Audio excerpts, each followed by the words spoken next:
भद्रक ଅସୁରାଳୀଠାରେ ଚାଲିଥିବା ଶୀତ ମହୋତ୍ସବ ଓ ପଲ୍ଲିଶ୍ରୀ ମେଳା ଉଦ୍ଯାପିତ ହୋଇଛି। ଶିଳ୍ପ ଓ ଦକ୍ଷତା ବିକାଶ ମନ୍ତ୍ରୀ ସମ୍ପଦ ସ୍ୱାଇଁ ଏ ମାଟି ସଂଗ୍ରାମ ଓ ସ୍ୱାଭିମାନର ମାଟି ବୋଲି କହିଥିଲେ। ମହୋତ୍ସବ କମିଟି ସଭାପତି ମନ୍ତ୍ରୀ ସୂର୍ଯ୍ୟବଂଶୀ ସୁରଜ ଓଡ଼ିଆ କଳା ସାହିତ୍ୟ ଓ ସଂସ୍କୃତିକୁ ଆଗାମୀ ପିଢ଼ିଙ୍କ ପାଖରେ ପହଞ୍ଚାଇବା ଲକ୍ଷ୍ୟ ନେଇ ମେଳା ଆୟୋଜନ କରାଯାଉଥିବା କହିଥିଲେ। ଭଦ୍ରକ ବିଧାୟକ ସୀତାଂଶୁ ମହାପାତ୍ର, ପୂର୍ବାଞ୍ଚଳ ଡିଆଇଜି ପିନାକୀ ମିଶ୍ର ଅତିଥି ଥିଲେ। ଏହି ଅବସରରେ ପ୍ରତିଭା ସମ୍ବର୍ଦ୍ଧନା ଦିଆଯାଇଥିଲା। ଜିଲ୍ଲାପାଳ ଦିଲ୍ଲୀପ ରାଉତରାୟ ସ୍ୱାଗତ ଭାଷଣ, ଉପଜିଲ୍ଲାପାଳ ସୌରଭ ଚକ୍ରବର୍ତ୍ତୀ ଧନ୍ୟବାଦ ଦେଇଥିଲେ।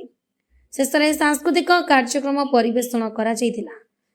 2026 ଏବଂ ପଲ୍ଲିଶ୍ରୀ ମେଳାର ଆଜି ଉଦ୍ଯାପନୀ ମୁହୂର୍ତ୍ତ।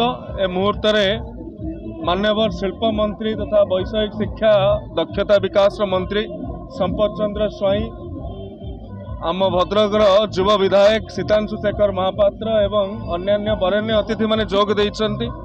ए अंतिम मुहूर्त रे महोत्सव जो भाव में स्थानीय अंचल अर्थनीति को सुदृढ़ करने सहित गोटे विकास स्वर्णिम नक्शा प्रस्तुत करुछि।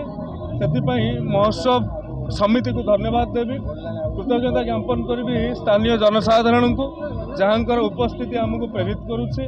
एवं शिल्प मंत्री महोदय को मध्य धन्यवाद, आमर माननीय मुख्यमंत्री को भी धन्यवाद। भद्रक जिला को पाखापाखि 20,000 कोटी टंकार पुंजी निवेश इतिमध्य आनिबार व्यवस्था करुछन्ति। जो भाव में जिले में अनेक युवक माने हाथ को रोजगार पाई परिबे सेथिपई मध्य ध्यान रखुछन्ति। आउथरे आपण मानक माध्यम रे ए महोत्सव सहित जड़ित थिबा समस्त व्यक्ति विशेष को मु धन्यवाद, कृतज्ञता एवं साधुवाद ज्ञापन करुछि। धन्यवाद। विश्व उद्यापनी सभार जोगदे निजको अत्यंत खुशी मन करुछि। धामनगर ऐतिह्य संस्कृति कला परंपरा साहित्य अस्मिता को उज्जीवित करिबारे ये निश्चित भाव में सहायक हम। ये धामनगर महोत्सव केवल उत्सव समारोह नुहे, ये आम भितर एकता भाईचारा सद्भावना सृष्टि करने सहित आमको आगू नबारे विशेष भाव में सहायक हम। एवं जो भाव में धामनगर महोत्सव लोकादृत्य होती एवं विभिन्न प्रकार विभिन्न जिलू आसिकी एठी एकत्रित होती जो पल्लीश्री मेला आयोजन करा जायछि। लोक मानू गोटे अवसर मिली मनोरंजन सहित विभिन्न सामग्री किना बिका करने सहित ए महोत्सव रु आनंद उल्लास उपभोग करने एवं धामनगर माटी स्वाधीनता संग्रामी माटी, धामनगर माटी आमर ओडिया साहित्य संस्कृति एवं यदि आम देखा बहुत महानुभव मान को जन्म देती। ये माटी आज ये महोत्सव माध्यम रे आमर पूर्वज मानकर इतिहास एवं आगामी पीढ़ी को एसबू मन पकई राष्ट्र प्रेम सहित राष्ट्रीय भावना जागृत कर आगू को बढ़िबारे सहायक हम। एवं निश्चित भाव में धामनगर महोत्सव जो भाव में भव्य भाव में आयोजन होती, ये आयोजककारी तथा यार सभापति मान्यवर मंत्री सूर्यवंशी सूरज सहित तांकर समस्त कमिटी को धन्यवाद दूची, कृतज्ञता ज्ञापन करुच्ची।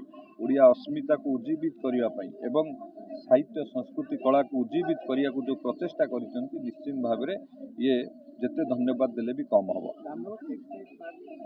देखो धामनगर में जो टेक्सटाइल पार्क प्रतिष्ठा हम 4,300 कोटी टंकार ये प्रस्तुति शेष पर्यायर अच्छी। खूब शीघ्र से कार्य आरंभ हम। आम सरकार आसिला परे आम IOCL जो ये प्रतिष्ठा कर बारंबार रिव्यू कर जिलापाल एवं आम विभाग वरिष्ठ अधिकारी माने IOCL कर्तृपक्ष जहाँ जहाँ समस्या थिला से समस्या समाधान शेष प्रक्रिया अच्छी। खूब शीघ्र आरंभ हम। ता सहित एठी भद्रक जिले में ओडिशा मेट्रोलॉजिकल लिमिटेड 6,000 कोटी टंका, श्याम स्टील 5,200 कोटी टंका एवं ता सहित आहुरी मध्य अनेक इन्वेस्टमेंट भद्रक जिला को आसी। भद्रक जिला टेक्सटाइल पार्क सहित अन्य शिल्प प्रतिष्ठा हम। युवक मानकर आशा आकांक्षा पूरण करिबारे युवक मान को नियुक्ति दबारे रोजगार दबारे ये निश्चित भाव में एक मुख्य भूमिका निर्वाह करिबो।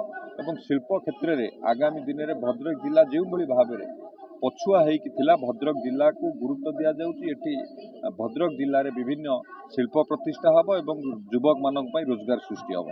धन्यवाद। भद्रक जिला प्रतिनिधि हेमंत सिंह रिपोर्ट, प्रयाग खबर।